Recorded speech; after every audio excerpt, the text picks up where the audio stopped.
Hi friends and welcome back to my channel. আমরা evolution চ্যাপ্টারটা শুরু করেছিলাম এবং ইভলিউশনের আগের অনেকগুলো পার্ট আমরা করে এসেছি। তো তোমরা যদি আগের ভিডিওগুলো না দেখে থাকো, ওপরে আই বাটনে আমি প্লেলিস্টের লিঙ্কটা দিয়ে দিচ্ছি, তোমরা কিন্তু সেখান থেকে গিয়ে ভিডিওগুলো অবশ্যই দেখে নেবে, না হলে এই পরের পার্টগুলো তোমাদের বুঝতে অসুবিধা হবে। তো আগের দিন আমরা যেটা পড়েছিলাম সেটা হচ্ছে যে মেকানিজম অফ ইভলিউশন আমরা পড়েছিলাম, যেখানে আমরা মেন্ডেলকে নিয়ে পড়েছিলাম কিছু কথা, ডারউইনকে নিয়ে পড়েছিলাম, তারপরে হুগো দ্য ভ্রিসকে নিয়ে পড়েছিলাম।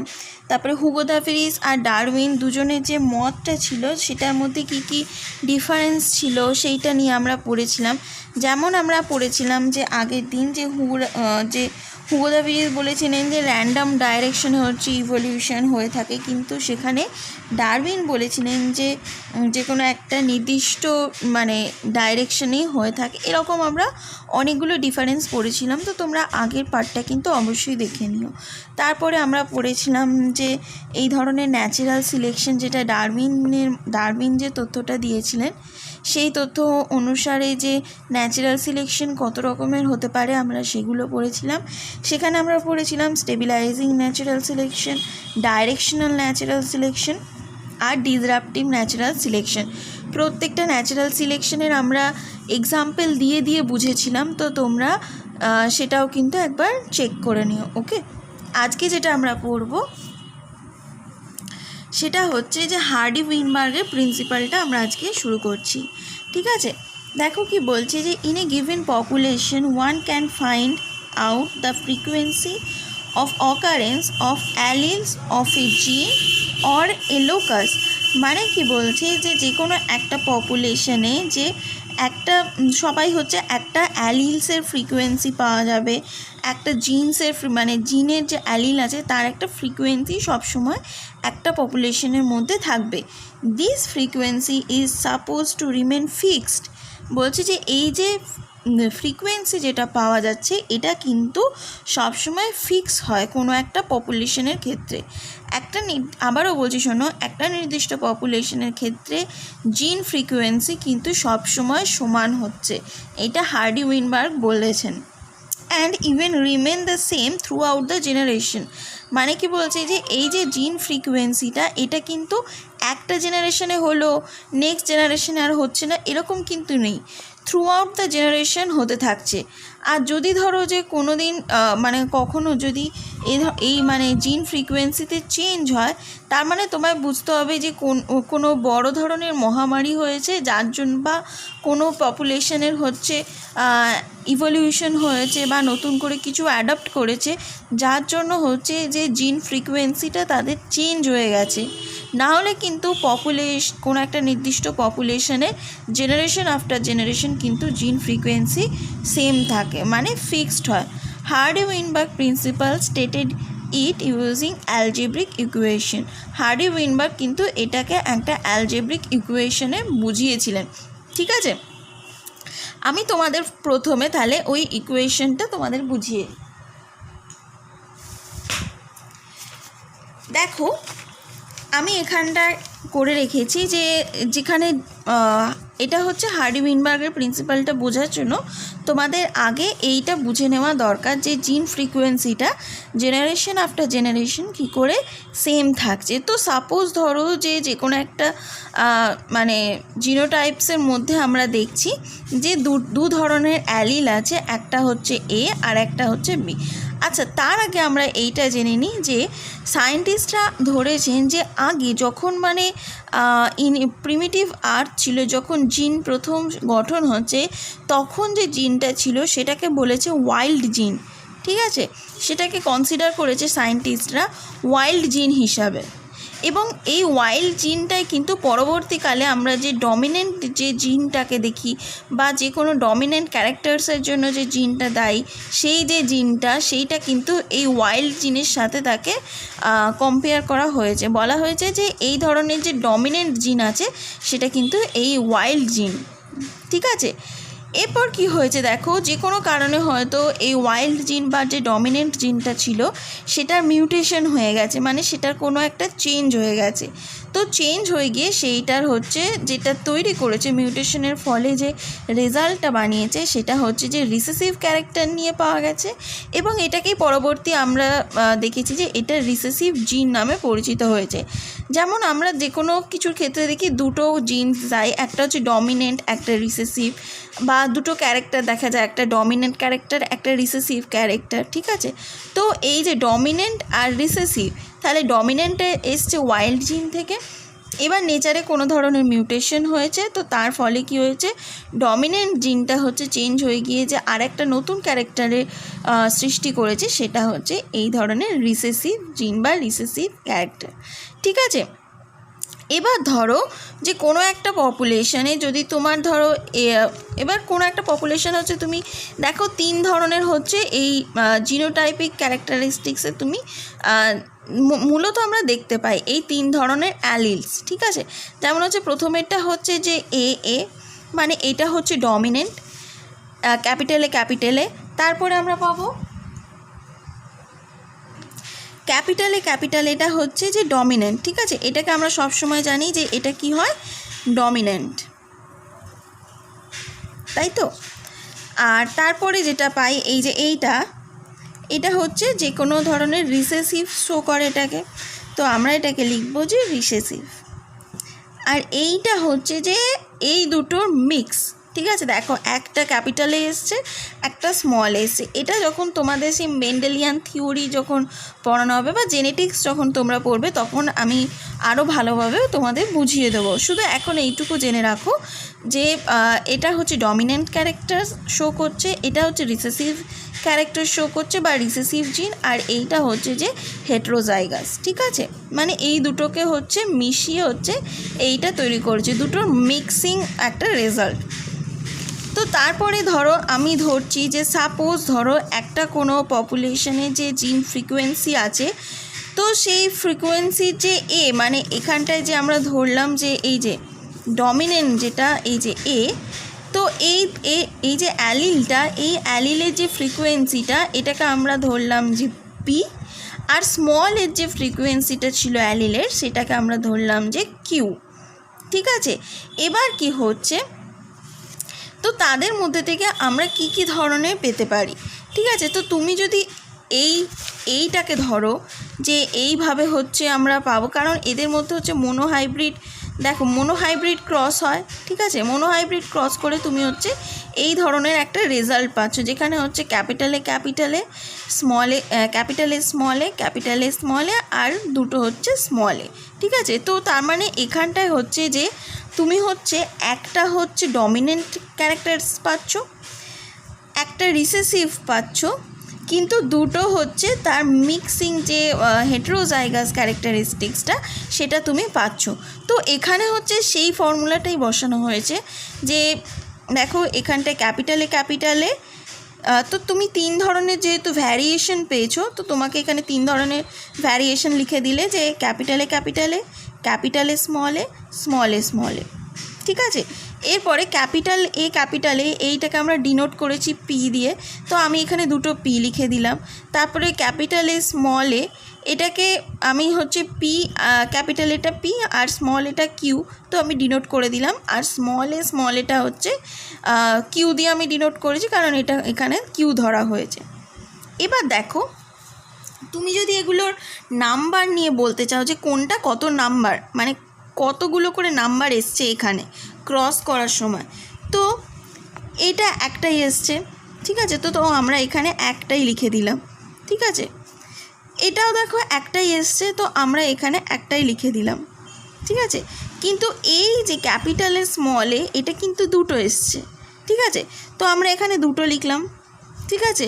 তো তার ফলে কি হলো যে তুমি এখানে একটা তো লেখার কোনো প্রয়োজন পড়ে না, তো এখানে স্মল পি 2pq, কারণ এখানে হচ্ছে যে দুটো এ এসছে সেই জন্য এখানে বলছে 2pq, তারপরে হচ্ছে যে কিউ।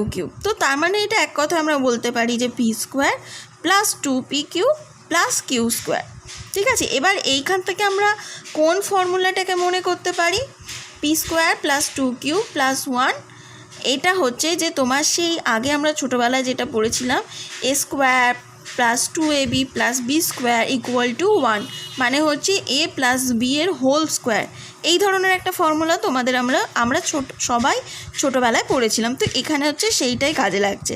তো P square plus 2pq plus Q square equal to 1।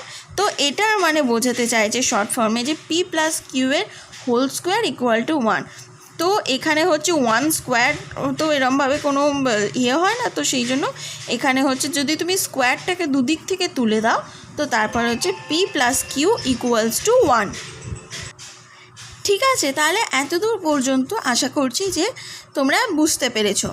এবার হার্ডি-উইনবার্গের যে তো এখানটাতে ওই সেম জিনিসটাই বলা হয়েছে। ঠিক আছে, এখানে যেটা ডেসক্রাইব করলাম সেটা আবার এখানে হার্ডি-উইনবার্গের ইকুইলিব্রিয়াম বলে এখানে আমরা ডেসক্রাইব করেছি। যেটা কি বলছে আবার একবার বুঝে নাও যে হচ্ছে তোমার দুটো হচ্ছে অ্যালিল ছিল, ক্যাপিটালে আর স্মলে। তো সেইটাকে তুমি যদি এরকম ছকের মধ্যে ফেলে যদি কোনটার কত রেশিও দেখো, তো ক্যাপিটালে যেটা ডমিনেন্ট ছিল সেটা একটা পাবো, স্মলে যেটা ছিল সেটাও আমরা একটা পাবো, কিন্তু দুটোর হচ্ছে মিক্সডে যেটা হেটেরোজাইগাস ক্যারেক্টারিস্টিক্স যেটা আমরা পাচ্ছি সেটা কিন্তু আমরা দুটো পাবো। তো সেইটাকে আমরা যখন এই ধরনের ছকে ফেললাম যে কোনটার কত নাম্বার হচ্ছে সেই আন্দাজে, তো এইটা হচ্ছে একটা, এটাও একটা, কিন্তু এইটা হচ্ছে দুটো। এবার এইটাকে আমরা ডিনোট করেছি ক্যাপিটাল এটাকে পি দিয়ে, স্মল এটাকে হচ্ছে কিউ দিয়ে। তো এখানে আমরা পরপর বসিয়ে দিয়েছি, নিয়ে আমরা যে ফর্মুলাটা পেলাম লাস্টে যে পি প্লাস কিউ এর হোল স্কোয়ার ইকুয়াল টু 1, অর্থাৎ হচ্ছে P plus Q equal to 1। তার মানে এখানটায় বোঝাচ্ছে যে একটা পপুলেশনের মধ্যে যে জিন ফ্রিকোয়েন্সি সেটা কিন্তু সবসময় 1 থাকে, মানে সেটা হচ্ছে যে ফিক্সড থাকে। এবার হচ্ছে যে তুমি এখান থেকে তোমার যদি পরীক্ষায় কোয়েশ্চেন দেয় যে বলো যে পি এর কি মান আসছে বা কিউ এর কত মান আসছে, তখন কিন্তু তুমি এই একটা ফর্মুলাই মনে রাখবে যে P square plus 2pq plus Q square equal to 1। তো এখান থেকে তো আমরা সবাই যে মানটা বলবে, পি এর মান বলো কিউ এর মান বলো, সেটা কিন্তু আমরা বের করে নিতে পারবো। ঠিক আছে, এবার এই যে হার্ডি-উইনবার্গের যে প্রিন্সিপালটা ছিল তার কিছু কি কনসেপ্ট আছে, মানে ওনারা যে বলেছেন যে এই যে থিওরিটা যে জিন ফ্রিকোয়েন্সিটা সবসময় ফিক্স থাকবে কোনো একটা পপুলেশনে জেনারেশন আফটার জেনারেশন, এটা কিন্তু তখনই সম্ভব যখন হচ্ছে তাদের মধ্যে কিছু ফ্যাক্টর বা কি ফ্যাক্টর মেনে চলা হবে। যেমন হচ্ছে যে পপুলেশনটা আছে তাদের মধ্যে কিন্তু কোনো ধরনের সিলেকশন আর হবে না, কোনো ধরনের ন্যাচারাল সিলেকশন তাদের মধ্যে আমরা দেখতে পাবো না। নেক্সট বলছে যে তাদের মধ্যে কিন্তু কোনো রকমের মিউটেশন হবে না, যে কোনো রকমের প্রাকৃতিক কারণে হোক বা তোমার মনুষ্য সৃষ্টই হোক, কোনো ধরনের কিন্তু মিউটেশন দেখা যাবে না। তারপরে 3 নম্বরে বলেছে যে কোনো প্রজাতির বা মানে কোনো একটা পপুলেশনে কেউ কিন্তু অন্য কোনো জায়গায় মাইগ্রেট করে যেতে পারবে না। যদি কোনো মাইগ্রেশনের ঘটনা ঘটে তাহলে কিন্তু এই হার্ডি-উইনবার্গের প্রিন্সিপালটা কাজ করবে না। আর সব সময় যে এটা হবে এই থিওরিটা কাজ করবে কোনো একটা লার্জ পপুলেশনের ক্ষেত্রে, কোনো স্মল পপুলেশনের ক্ষেত্রে তুমি হার্ডি-উইনবার্গের প্রিন্সিপালটা খাটাতে পারবে না। আর হচ্ছে যে পপুলেশনের হচ্ছে যে একজন আরেকজনের সাথে র্যান্ডাম মিটিং হচ্ছে সেই ধরনের তোমায় পপুলেশন শো করতে হবে। ঠিক আছে, এই 5টা যদি কি কনসেপ্ট থাকে তবেই হচ্ছে যে তোমার হার্ডি-উইনবার্গের প্রিন্সিপালটা কাজ করবে, হার্ডি-উইনবার্গের ইকুইলিব্রিয়ামটা কাজ করবে। তার মানে যখন হার্ডি-উইনবার্গের প্রিন্সিপালটা কাজ করবে সেক্ষেত্রে আমরা কি বলবো যে কোনো একটা পপুলেশনে হচ্ছে যে জিন ফ্রিকোয়েন্সি বা অ্যালিল ফ্রিকোয়েন্সি হচ্ছে জেনারেশন আফটার জেনারেশন ফিক্স থাকবে। ঠিক আছে, যদি তাদের ক্ষেত্রে কোনো সিলেকশন না হয়, যদি তাদের ক্ষেত্রে কোনো মিউটেশন না হয়, যদি তাদের ক্ষেত্রে কোনো মাইগ্রেশন না হয়, যদি তারা একটা লার্জ পপুলেশনে থাকে এবং তাদের মধ্যে র্যান্ডাম মিটিং হয়। তো এই যে 5টা কি কনসেপ্ট এটা কিন্তু তোমরা ভালো করে মনে রাখবে। ঠিক আছে, তো আমাদের যে বোঝানোর জায়গাটা ছিল সেটা কিন্তু আমরা পড়ে নিলাম। এবার চলো দেখি এনসিইআরটি কি বলছে। দেখো,